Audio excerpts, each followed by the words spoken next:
ভাই আপনার দোকানে আসলাম। আপনার দোকানে নাকি সব জিনিসের দাম অর্ধেক, অফার চলতেছে, এর জন্য আসলাম। হ ভাই, অফার চলতেছে তো। আমি কিন্তু ভাই সিম কোম্পানির লোক। কি? আপনি সিম কোম্পানির লোক? আরে ভাই, আপনার তো খুঁজতাছি। সিম কোম্পানির লোকদের জন্য আমার দোকানের সব জিনিসের দাম অর্ধেক। আপনি কি লাগবে খালি তাই বলেন। সীমিত অফার ভাই, বুঝছেন? কি করেন ভাই, সিম কোম্পানির লোকের জন্য সব জিনিসের দাম অর্ধেক? বেশি কিছু না ভাই, এটা তিলের খাজা, এটা নাড়ু, আর এটা একটা সন্দেশ দিলে হইব আমারে। ভাই 50 টাকা হয়েছে ভাই, টাকাটা আগে দেন ভাই। ও আচ্ছা ভাই, দিতেছি। ধন্যবাদ ভাই। তাহলে ভাই এটা নাড়ু খাই। ভাই আগে তো খাওয়া যাবে না ভাই, এটা তো শর্ত আছে ভাই। কি শর্ত ভাই? ভাই এই জিনিসটা রাত 12টা থেকে সকাল 6টার মধ্যে ভাই খাইতে হবে, এর আগে ভাই আপনি খাইতে পারবেন না তো। ধুর মিয়া, এটা কোনো কথা হইলো? এটা তো ভাই আপনারাই শিখাইছেন।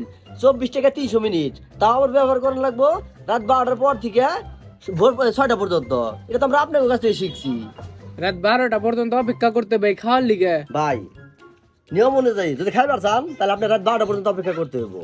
আর যদি বাড়াবাড়ি করেন তাহলে কিন্তু পিঠা খেতামু আমরা, আবার আপনার বিয়ে লাগি না বিয়ে হঠাৎ।